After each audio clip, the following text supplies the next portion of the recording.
cardinal Al-Ra'i participe à la messe d'intronisation d'Al-Yazdaji comme patriarche d'Antioche et de tout l'Orient pour les Grecs orthodoxes et affirme qu'il est venu se solidariser avec les Syriens portant l'évangile et la fraternité.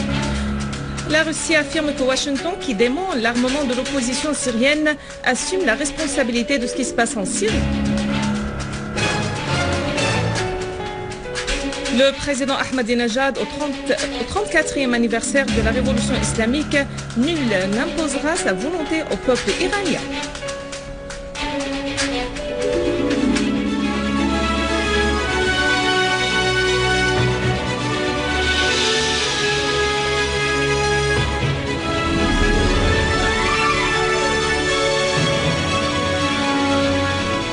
Mesdames et messieurs, bon après-midi et merci d'être avec nous.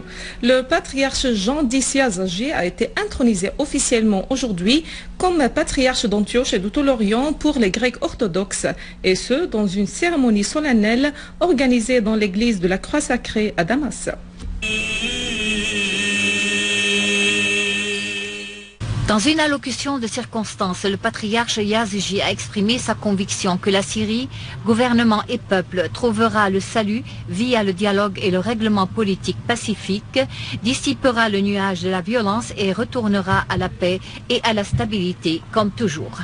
Il a estimé que la route de Damas guidera toute personne perdue si elle existe, ajoutant que notre vocation est d'œuvrer comme une seule main pour le bien de l'homme. De toute affliction, colère, péril et nécessité, prions le Seigneur.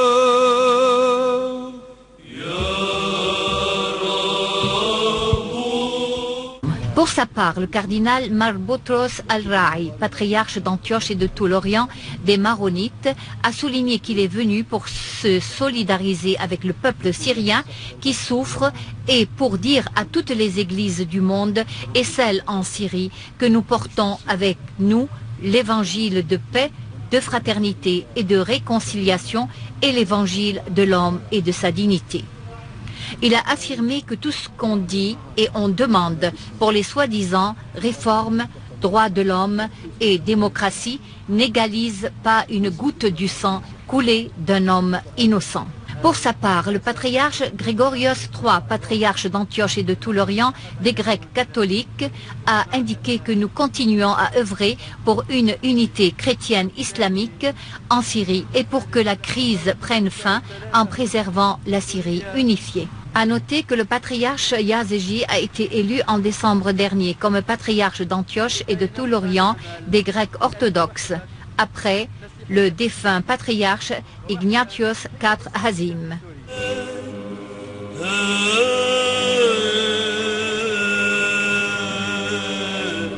Le patriarche Yazdaji, né en 1955 à la Takié, est titulaire en 1983 d'un doctorat en théologie et élu en 1983 comme évêque d'Al-Husn à Wadi al-Nadara avant de son élection comme métropolite de l'Europe occidentale et centrale.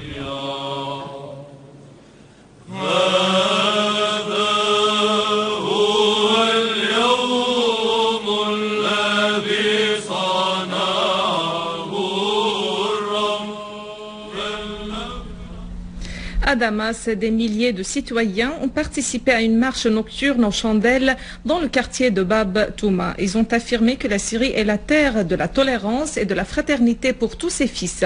Ils ont prié pour que Dieu, le Tout-Puissant, préserve la paix et la tolérance en Syrie, tout en exprimant leur espoir de voir leur pays retrouver la paix et la sécurité très prochainement.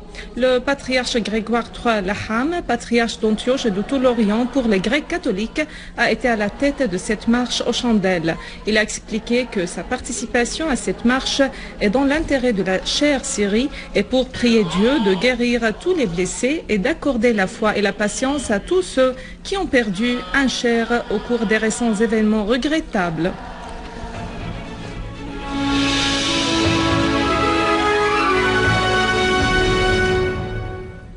Le Le vice-ministre des Affaires étrangères et des expatriés Faisal Al-Miqdad a affirmé que tout dialogue sur le règlement de la crise en Syrie doit être intersyrien, présidé par la Syrie et soumis à la volonté du peuple syrien par référendum.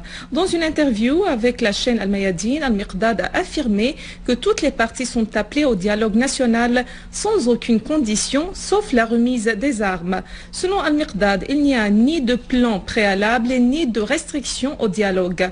Toutes les questions seront déterminées par les participants afin d'élaborer une charte nationale. Al-Miqdad a rappelé les principes de l'initiative essentielle du dialogue, à savoir le refus de toute intervention militaire en Syrie et la sauvegarde de l'intégrité de ses territoires et de l'unité de son peuple, ajoutant que le programme politique global pour le règlement de la crise en 3 étapes est basé sur la charte de l'ONU. Le président Al-Assad est le président élu en Syrie et c'est pour cela qu'il est responsable de régler la crise alors que les résultats du dialogue national seront fixés par les participants au dialogue national, a précisé Al-Miqdad, affirmant que toute autre proposition avancée par des pays tels que la France et la Grande-Bretagne est rejetée catégoriquement. Al-Miqdad a enfin fait noter que les paris de ces pays qui s'ingèrent dans les affaires syriennes sont arrivés à l'impasse et c'est pourquoi ils sont retournés au règlement politique suggéré par le gouvernement syrien. Le représentant permanent de Russie au sein de l'ONU, Vitaly Churkin, a affirmé que le rejet des États-Unis de leur implication dans l'armement de l'opposition en Syrie ne leur blanchit pas les mains de leur responsabilité de l'effusion de sang syrien par l'opposition armée. Dans une interview avec la chaîne Russia Today, Churkin a précisé que les États-Unis ont une grande influence sur le Qatar, qui constitue la source principale d'approvisionnement de l'opposition en armes.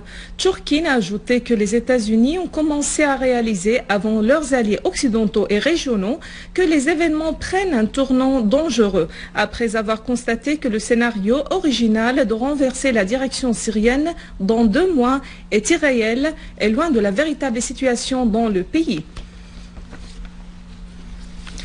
L'ambassadeur russe en Turquie, Vladimir Ivanovski, a espéré que les missiles patriotes déployés sur les frontières syro-turques sont destinés uniquement à défendre le territoire turc et non pas à d'autres objectifs.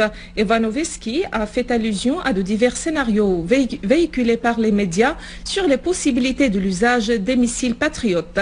Il a expliqué que la situation est extrêmement compliquée dans la région du Moyen-Orient, ce qui pousse les analystes politiques à supposer toutes ces possibilités. Ivanovski a de même ajouté que la Russie souhaite qu'aucun de ces scénarios catastrophiques ne soit crédible, en ajoutant que les missiles patriotes ne doivent être utilisés que pour défendre les territoires turcs. L'Iran a célébré aujourd'hui le 34e anniversaire de la révolution islamique. Les festivités ont eu lieu sous le slogan de l'unité et la participation nationale.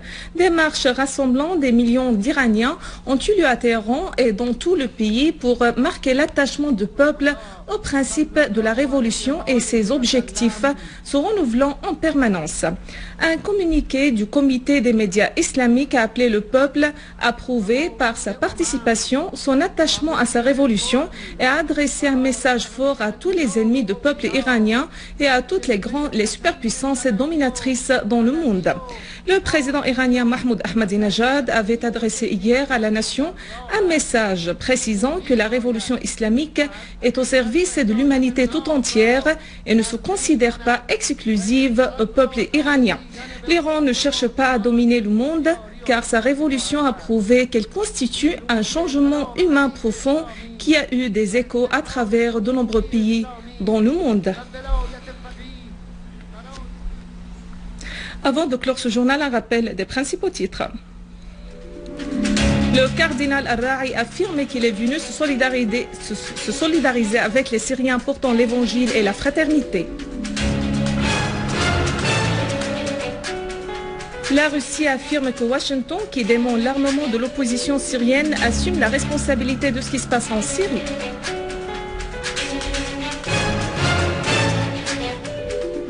Le président Ahmadinejad, au 34e anniversaire de la révolution islamique, nul n'imposera sa volonté au peuple iranien. Mesdames et messieurs, c'est la fin de notre édition. Pour la revoir, visitez notre site web syrienonline.sy. Merci à vous de l'avoir suivi. Au revoir.